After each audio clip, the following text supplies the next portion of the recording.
तो क्या चल रहा था? एंगल ऑफ फ्रिक्शन देखा कल, ठीक है। तो नेक्स्ट है एंगल ऑफ रिपोज।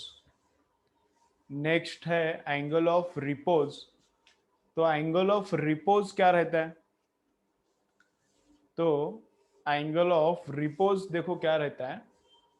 ये अगर प्लेन है, समझो ये एक प्लेन है, हॉरिजॉन्टल है, और इसके ऊपर ऑब्जेक्ट रखने का, ये हॉरिजॉन्टल प्लेन है,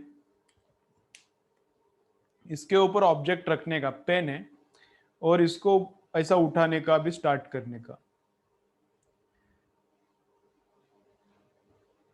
देखो,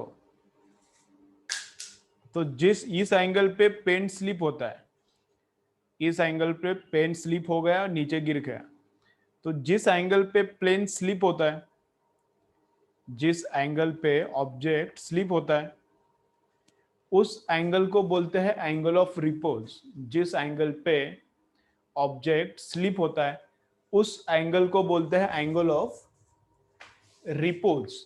and angle of repose and angle of friction दोनों क्या रहता है? सेम रहता है। Angle of repose and angle of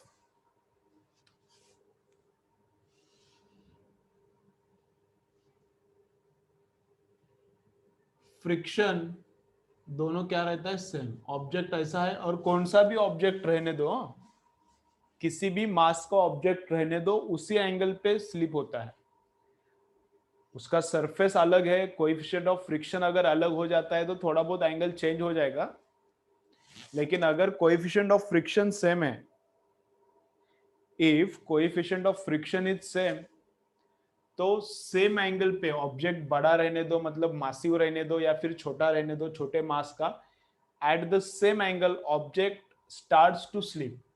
तो जिस एंगल पे ऑब्जेक्ट स्लिप होना चालू करता है, that is called angle of repose. जिस एंगल पे ऑब्जेक्ट स्लिप होना चालू करता है, that is called angle of repose. ठीक है, चलो लिखो angle of repose. Angle of repose लिखा, हेडिंग नीचे लिखो। At this at this angle of inclination, at this angle of inclination, object starts to slip at this angle of inclination. At this angle of inclination, object starts to slip on its own. On this angle of inclination, at this angle of inclination, object starts to slip on its own. Object अपना आप slip करना चालू करता है। Next line, angle of repose and angle of friction both are same. Angle of repose and angle of friction both are same. Angle of repose and angle of friction both are same. Angle of repose and angle of friction both are same.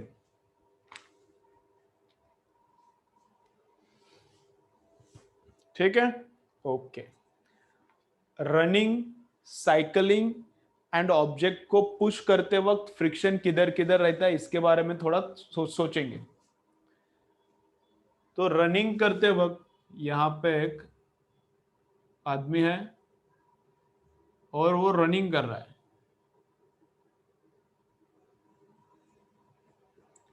ठीक है, ऐसा आगे इधर running कर रहा है। तो running करते वक्त क्या होता है बोलो? रनिंग करते वक्त क्या होता है बोलो तुम लोग?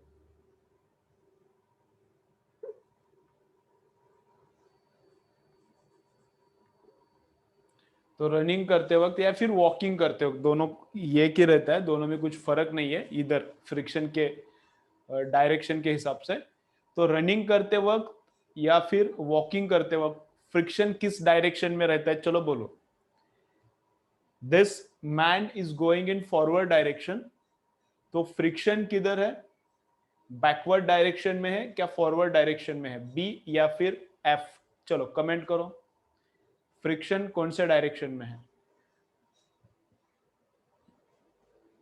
ठीक है, तो नॉर्मली जो लगता है वही आंसर आया है। सब लोगों ने आंसर क्या भेजा है बैकवर्ड, लेकिन बैकवर्ड नहीं रहता।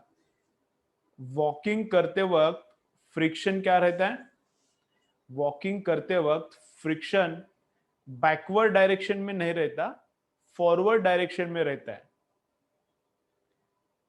वॉकिंग या फिर रनिंग करते वक्त friction is in forward direction. ठीक है, तुम लोग वॉक करते वक्त अर्थ को या फिर फ्लोर को आगे पुश कर रहे हो क्या पीछे पुश कर रहे हो, ये थोड़ा सोचो। तुम लोग फुट से फ्लोर को पीछे पुश कर रहे हो क्या आगे पुश कर रहे हो, फ्लोर पे किस डायरेक्शन में तुम लोग फोर्स लगाते हो। वॉकिंग करते वक्त आगे जा रहे हो तो तुम लोग किस डायरेक्शन में फोर्स लगाते हो, तो तुम लोग बैकवर्ड डायरेक्शन में फोर्स लगाते हो। ठीक है, ऐसा तुम लोग सोचो, क्या सोचो, समझो अगर ये सरफेस पे वॉकिंग कर रहा है, ये सरफेस पे वॉकिंग चल रहा है, देखो इधर ये सरफेस पे पस पस पस ऐसा वॉकिंग चल रहा है।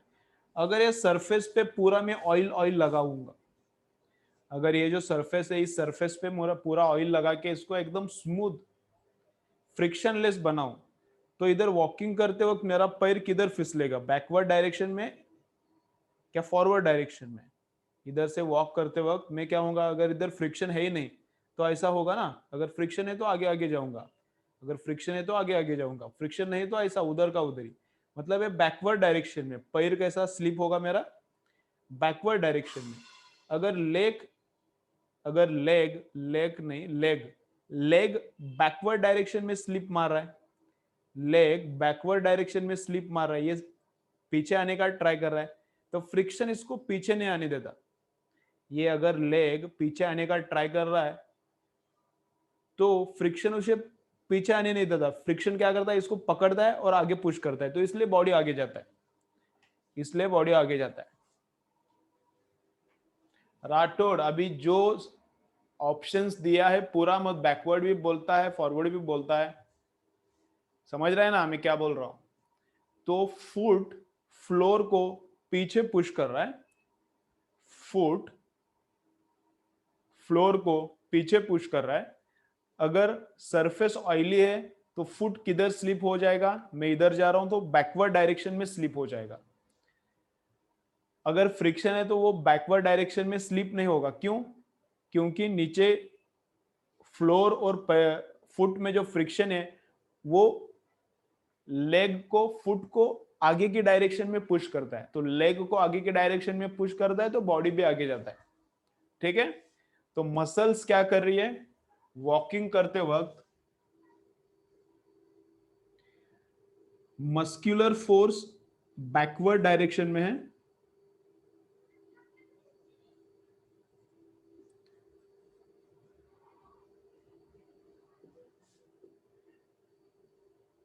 वॉकिंग का ये डायरेक्शन है, तो मस्कुलर फोर्स जो फ्लोर पे एक्ट कर रहा है, मेरे लेग्स का जो मसल का फोर्स है जो कि फ्लोर पे एक्ट कर रहा है वो बैकवर्ड डायरेक्शन में, और फ्रिक्शन इस आदमी पे कैसा एक्ट करता है,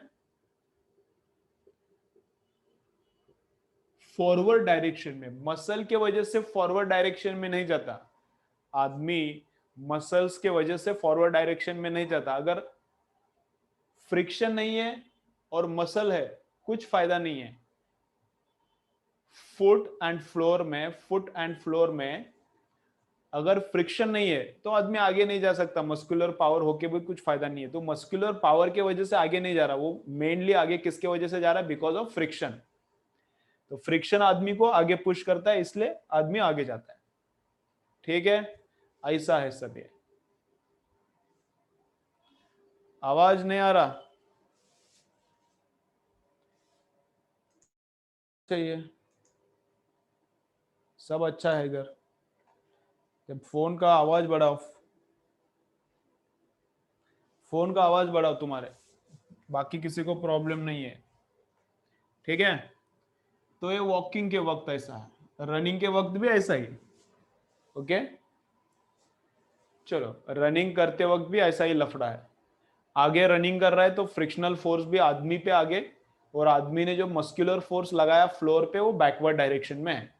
ठीक है, चलो वॉकिंग का क्लियर। अभी साइकिलिंग का बोलो मुझे, साइकिलिंग का। साइकिलिंग या फिर बाइक पर, बाइक पर एक्सेलरेटर दबाया, पर एक्सेलरेटर फुल दबाया है, या फिर साइकिल पे हम लोग बैठे हैं और पैडलिंग चालू है, पैडलिंग पास पास पास पास पास पास पास पास पैडलिंग चालू है लेग से। अभी तुम्हें तुम्हें इधर नीचे का नहीं दिखता इसलिए मैं हाथ से ही दिखा रहा हूँ ऐसा। साइकिल पे बैठने का और पैडलिंग पास पास पास पास पास पास, पता है ना साइकिल, तुम लोग बचपन में यूज करते थे। अभी तो हर एक के पास क्या आ गया, स्कूटी आ गया। 8वीं से हर एक के पास स्कूटी आता है। तो बचपन में देखा होगा कभी, साइकिल रहता है ना, देखा होगा।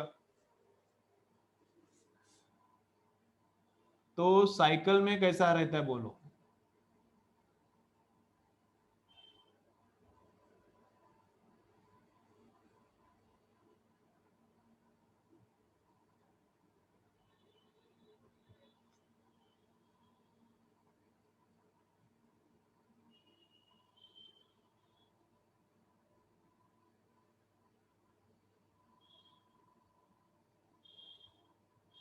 ऐसा है, तो आदमी अभी पैडलिंग कर रहा है, पस पस पस पैडलिंग कर रहा है।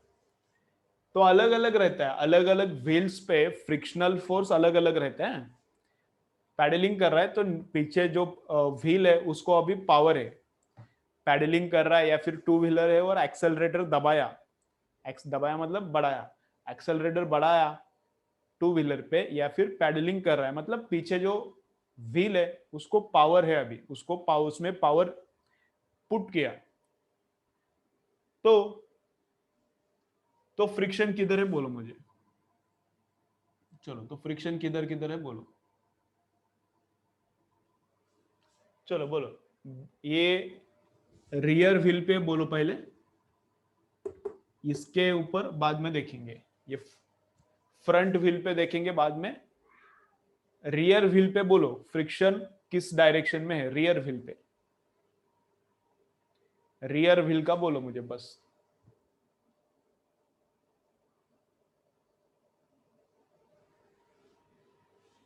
वेरी गुड, अभी सब लोगों का सही आया है। तो कौन सा डायरेक्शन में, फॉरवर्ड डायरेक्शन में। जो व्हील मोशन को प्रोड्यूस कर रहा है, जो मोशन को प्रोड्यूस कर रहा है उसके ऊपर फ्रिक्शनल फोर्स मोशन की डायरेक्शन में रहता है। जो भी मोशन को प्रोड्यूस कर रहा है, यहां पे लेग्स प्रोड्यूस कर रहा है मोशन को, यहां पे मोशन को कौन प्रोड्यूस कर रहा है, लेग्स। तो लेग्स पे फोर्स जिस डायरेक्शन में मोशन है उसी डायरेक्शन में है। लेग्स पे फ्रिक्शनल फोर्स आगे की डायरेक्शन में है क्योंकि मोशन आगे की डायरेक्शन में है। इधर भी साइकिल आगे जा रहा है because of which wheel, because of rear wheel. Cycle आगे जा रहा है बिकॉज ऑफ विच व्हील, किस व्हील के अंदर पावर है, तो रियर व्हील के अंदर पावर है, देयरफॉर साइकिल इज गोइंग या फिर two wheeler is going in forward direction. तो रियर व्हील पे फ्रिक्शनल फोर्स रहता है फॉरवर्ड डायरेक्शन में।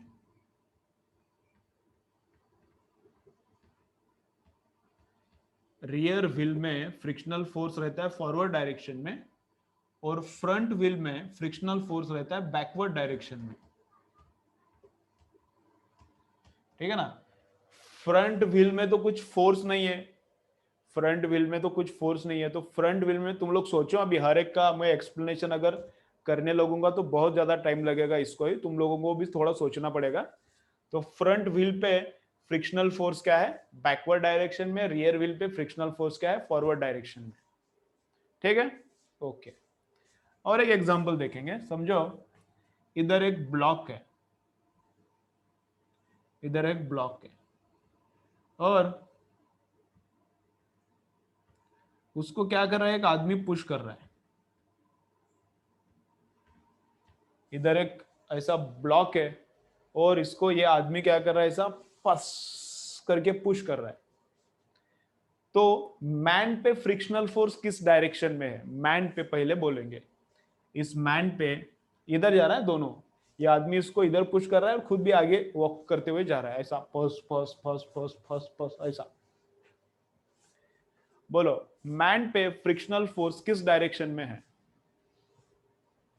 बोलो बोलो। मैन पे फ्रिक्शनल फोर्स किस डायरेक्शन में है? फॉरवर्ड डायरेक्शन में। Very good. कौन सा डायरेक्शन में? फॉरवर्ड। तो मैन पे फ्रिक्शनल फोर्स, क्योंकि पावर कौन कर रहा है? दोनों में, ये ब्लॉक एंड आदमी, इनके बीच में किसके वजह से मोशन है? Motion is because of man.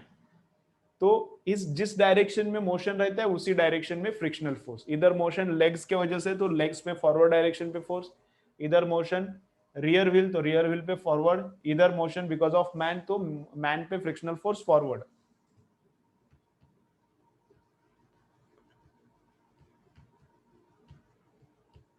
और ब्लॉक पे फ्रिक्शनल फोर्स बोलो, इस ब्लॉक पे फ्रिक्शनल फोर्स कौन सी डायरेक्शन में है? ब्लॉक पे फ्रिक्शनल फोर्स कौन सी डायरेक्शन में है? बैकवर्ड। ब्लॉक पे फ्रिक्शनल फोर्स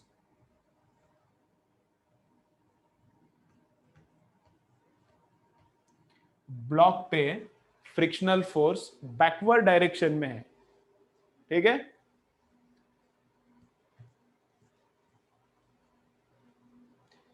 तो ये ब्लॉक आगे का व्हील जैसा है, ये ब्लॉक आगे का व्हील जैसा है, इसमें पावर नहीं है, ये आगे जा रहा है बिकॉज ऑफ रियर व्हील। ये आगे का व्हील, इसमें कुछ पावर नहीं है, ये आगे जा रहा है बिकॉज ऑफ रियर व्हील। तो इधर भी ब्लॉक में कुछ पावर नहीं है, आगे जा रहा है बिकॉज ऑफ दिस मैन। तो ब्लॉक पे फोर्स उल्टा रहता है, मैन पे इधर रहता है। ठीक है, चलो तीनों डायग्राम्स ड्रॉ करो, तीनों डायग्राम्स ड्रॉ करो। और अगर अंडरस्टैंड नहीं हुआ है तो इसका वीडियो वगैरह होगा यूट्यूब पे, पूरा डायमेंशन 3 डायमेंशन एनिमेशन होगा, अच्छा तो देखो। ठीक है,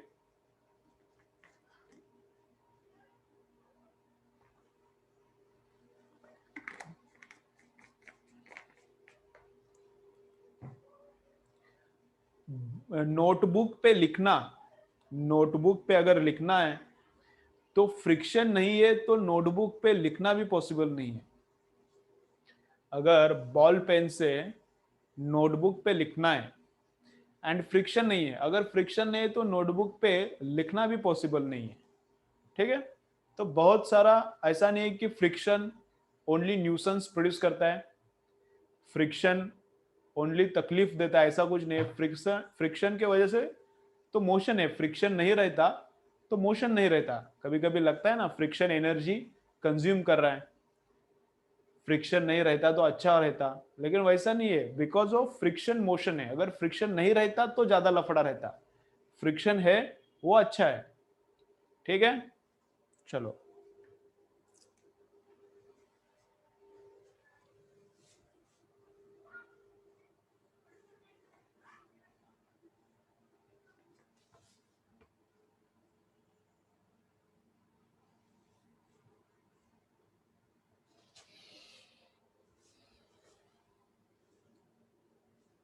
ओके, चलो तो नेक्स्ट अभी एग्जांपल्स चालू करेंगे। एग्जांपल्स बहुत इंटरेस्टिंग रहता है इसका, एकदम मस्त मस्त।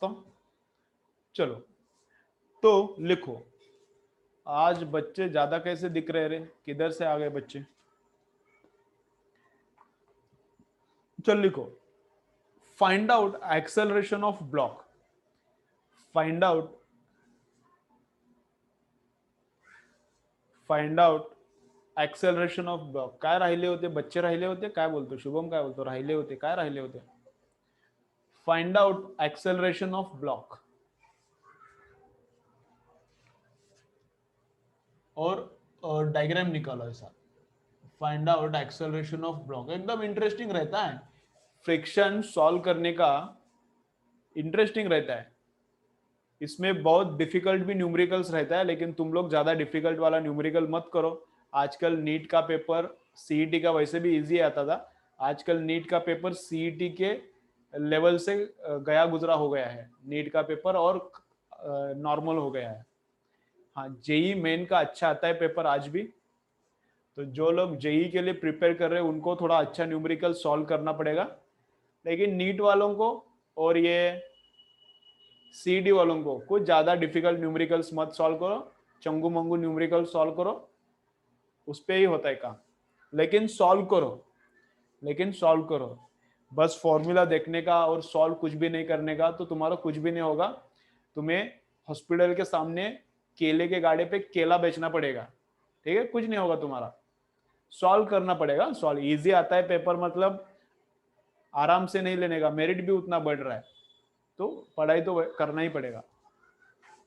लेकिन क्या, प्रैक्टिस ज्यादा करो, डिफिकल्ट न्यूमेरिकल्स बहुत सॉल्व करो, ऐसा नहीं बोल रहा हूँ, डिफिकल्ट न्यूमेरिकल सॉल्व नहीं करने का, ज्यादा थोड़ा बहुत किया तो चलता है कभी मजे में।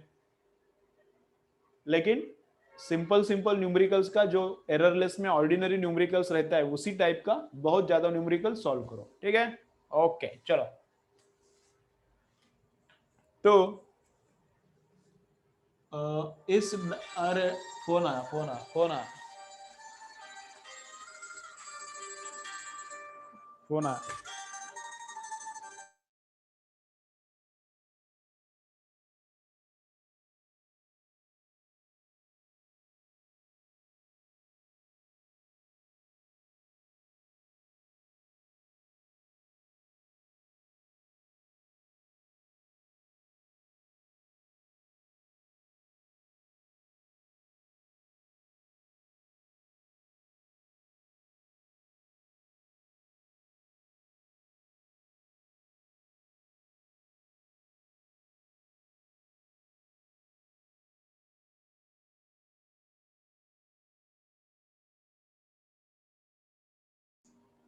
चलो, कैसा है, अननोन नंबर था तो अननोन नंबर आता है तो मुझे क्या लगता है एडमिशन होगा कि क्या, तो इसलिए मैं फोन उठाता हूँ। वैसे मैं लेक्चर में फोन नहीं उठाता, तुम लोगों को पता है, लेकिन क्या हो गया, आजकल सब काम मुझे ही करना पड़ता है, कॉल भी मुझे उठाना पड़ता है, फीस भी मुझे मांग, मुझे मतलब सब टीचर को फीस भी मुझे मांगना पड़ता है, बाहर भी मुझे निकालना पड़ता है। अब टीचिंग तो पहले से मैं ही करता था, लेकिन फीस का वगैरह काम मेरे मेरे पे नहीं था, अभी सब क्या टीचर पे आ गया है, ऐसा सब लफड़ा हो गया, क्या है, ठीक है चलो अभी चलो, ये कौन है, क्या बोल रहा थे।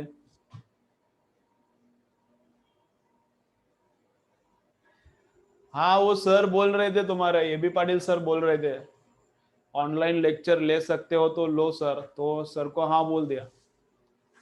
चलो इधर दो, सर का थोड़ा, सर को मिला हूं ना मैं पहले, एक दो बार मिला हूं सर के, सर को। चलो इधर देखो, तो क्या है, चलो तो क्या है, तो इस डायरेक्शन में फोर्स है, कितना फोर्स है, समझो 30 न्यूटन का फोर्स है, इस डायरेक्शन में फोर्स है, 30 न्यूटन का फोर्स है।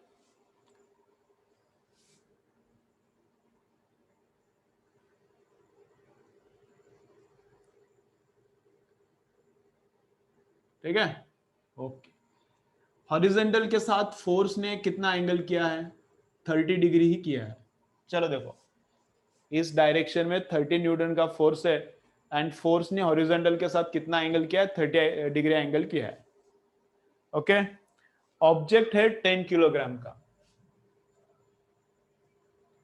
ऑब्जेक्ट है 10 किलोग्राम का, कोएफिशिएंट ऑफ स्टैटिक फ्रिक्शन है, कोएफिशिएंट ऑफ स्टैटिक फ्रिक्शन है, कोएफिशिएंट ऑफ स्टैटिक फ्रिक्शन है 0.5, and coefficient of kinetic friction है 0.3, and coefficient of kinetic friction है 0.3। ठीक है, चलो देखिए, बाद में बोलेंगे प्रथमेश। चलो, तो अभी क्या निकालना है, इस ऑब्जेक्ट का एक्सेलरेशन कितना है, जीरो भी हो सकता है, तो कितना है इस ऑब्जेक्ट का एक्सेलरेशन वो निकालना है। ठीक है, ऑब्जेक्ट का एक्सेलरेशन कितना है वो निकालना है। तो ठीक है, देखो स्टेप्स क्या है, इसका स्टेप्स क्या है, देखो थोड़ा सोचना पड़ता है। तो तुम लोगों ने स्टेप्स रट्टा मारा तो भी चलता है, लेकिन मैं रिकमेंड करता हूं कि सोच के काम करो, तो अगर डिफिकल्ट भी न्यूमेरिकल आता है तो भी फिर तुम लोगों को कुछ डिफिकल्ट नहीं लगेगा। देखो, तो हमेशा फ्रिक्शन में नंबर 1 स्टेप,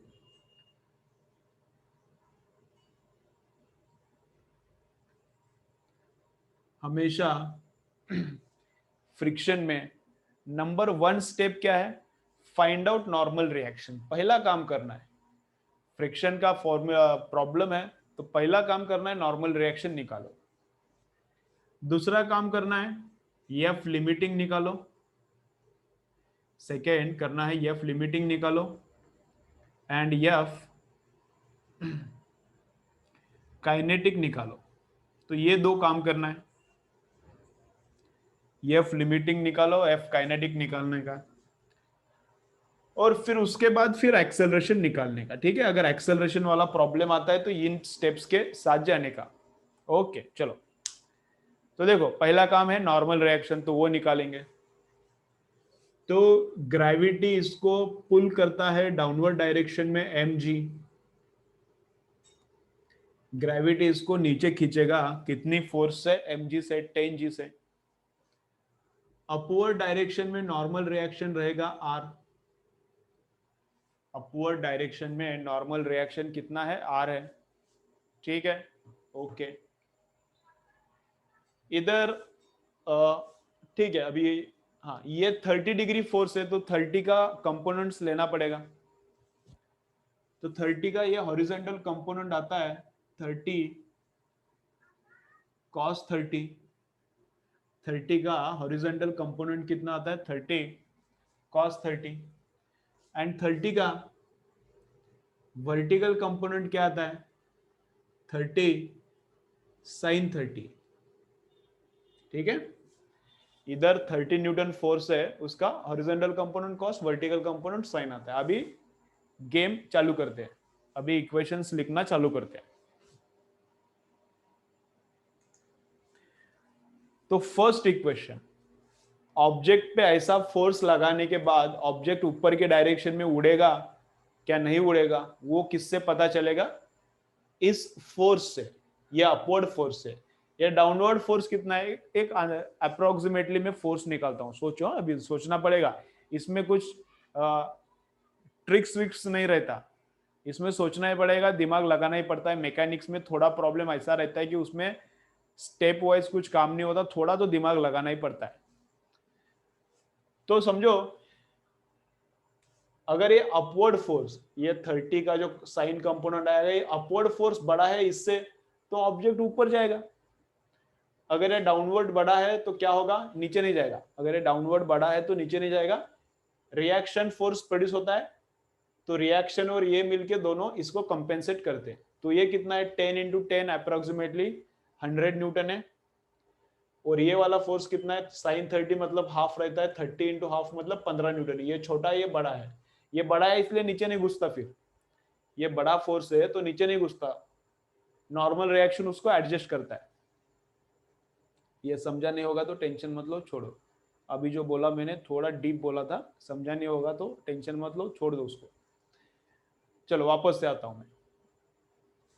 ब्रर, अभी जितना हुआ है थोड़ा डीप डीप बताया, नहीं समझा है तो टेंशन मत लो, छोड़ो। वापस एक बार ज्वाइन करो, फिर रिपीट में बोलता हूँ। वापस एक बार ज्वाइन करो, टाइम अभी ऑलमोस्ट होने को आया है। बीच में कट हो जाएगा तो मुझे और एक बार पूरा रिपीट करना पड़ता है। वापस कनेक्ट करो, देखेंगे।